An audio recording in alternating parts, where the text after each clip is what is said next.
Ok, donc c'est parti, on va voir maintenant comment gérer les contacts dans System.io. C'est très simple, donc comme je vous l'expliquais, on a un système de tags. C'est-à-dire qu'en fait on utilise les tags, donc un tag c'est quoi? C'est une étiquette, hein, par exemple prospect, par exemple voilà, quelqu'un qui vient de la pub Facebook, par exemple quelqu'un qui a acheté tel produit, c'est ça qui va vous permettre de segmenter. Et ce que je vous recommande, c'est de créer un tag par produit et un tag par source de trafic. D'accord? Comme ça vous permet de savoir qui vient d'où.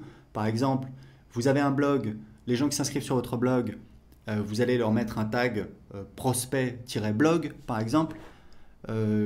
Par exemple, si vous avez une chaîne YouTube, donc dans votre chaîne YouTube, en dessous de vos vidéos ou dans vos vidéos, vous avez un appel à l'action, vous dites allez cliquez pour télécharger voilà, un cadeau, un PDF, une vidéo. Vous envoyez les gens sur une page de capture que vous avez créée avec System.io. Dans cette formation, je vous montrerai comment créer des pages de capture en quelques minutes.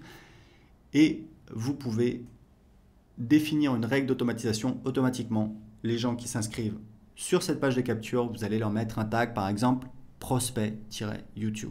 Voilà, évidemment, vous les appelez comme vous voulez, vous faites comme vous voulez, c'est juste des recommandations pour gérer votre business. Donc le nom du tag, on va mettre par exemple, voilà, prospect-YouTube, comme je vous disais.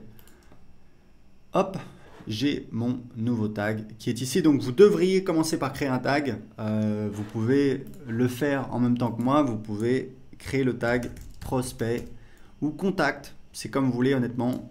Je trouve que le mot prospect n'est pas très joli, mais c'est vraiment une préférence personnelle, c'est pas très important. On va dire que contact, voilà, c'est quelque chose d'assez simple, c'est un contact. C'est juste quelqu'un dont on a ses coordonnées. On peut donc le recontacter, mais c'est pas forcément un client, c'est pas forcément quelqu'un de très qualifié. D'accord ? Donc ici, vous avez donc la gestion des tags et ici, vous avez les contacts qui vont apparaître et vous pouvez donc utiliser ici ce sélectionneur. Alors évidemment, on n'a pas encore de contact, donc on va donc ajouter un contact. Donc ici, vous voyez, ça ressemble à une fiche de contact. Donc, très important, n'ajoutez des contacts dans System.io. Alors voilà, la langue c'est important, ici on va choisir français. N'ajoutez que des contacts dans System.io de personnes qui vous ont donné l'autorisation de les contacter. D'accord? En France, il faut savoir qu'il est interdit d'envoyer un email à quelqu'un qui ne vous a pas demandé, à quelqu'un qui ne vous a pas donné son autorisation. C'est ce qu'on appelle du spam. Il faut savoir que c'est quelque chose de très sérieux, puisqu'en fait, le problème du spam, c'est que ça ennuie tout le monde, mais ça vient encombrer Internet, ça encombre tout le monde, ça encombre les tuyaux, ça encombre les serveurs, donc c'est vraiment un problème. Donc il faut savoir que aux États-Unis du moins, le spam est puni de peine de prison. C'est quand même quelque chose de très sérieux. En France, vous pouvez envoyer des emails non sollicités si la personne est un professionnel. Donc légalement c'est possible, mais techniquement c'est compliqué. C'est pour ça que dans System.io, on n'autorise pas nos utilisateurs à envoyer des emails à des personnes qui n'ont pas donné leur autorisation. Pourquoi? Parce qu'en fait c'est une mauvaise pratique au niveau du marketing. En pratique, on va avoir beaucoup de plaintes, beaucoup de gens qui vont mettre en spam, beaucoup d'emails qui vont ne pas arriver en destination, qui vont ce qu'on appelle bounce.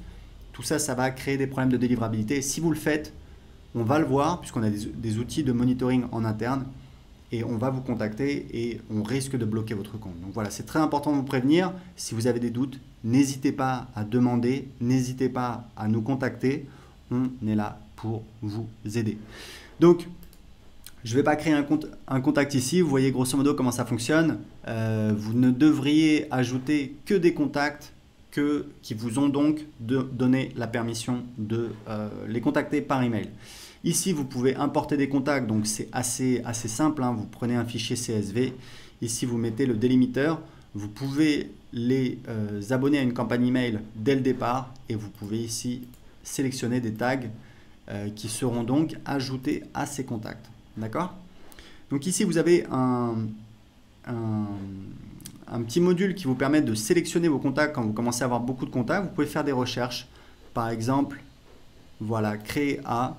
Ici, on va voir.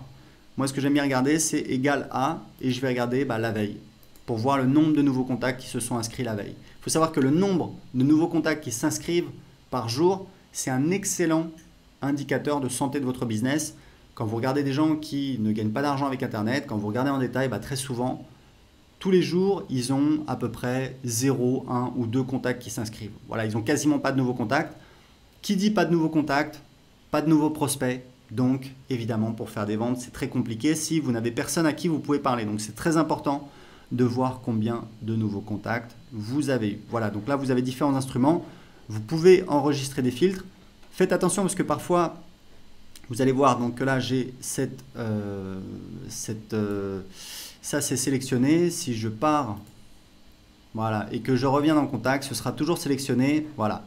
Donc, des fois, il y a des gens qui oublient, hein, ça m'arrivait tout le temps au début, qui repartent, qui reviennent, et par exemple, qui disent, voilà, bah, email, je vais chercher tel email, je ne le trouve pas, je ne comprends pas, ah oui, mais c'est parce que cet email, il s'est inscrit pas ce jour-là, et du coup, il ne va pas apparaître. Et des fois, les gens nous contactent, nous disent, bah, je ne comprends pas, j'arrive pas à trouver les emails, etc. Oui, mais c'est parce qu'en fait, il y a donc des critères ici qui sont sélectionnés, et donc le résultat de la recherche est parfaitement normal. Donc vous pouvez enregistrer des filtres si vous voulez. Donc ça, c'est pour l'ensemble des contacts, pour donc gérer vos contacts dans System.io, puisque la fonctionnalité de base de System.io, c'est donc de gérer votre audience, vos contacts, vos non clients, et c'est ça qui va vous permettre de faire du marketing.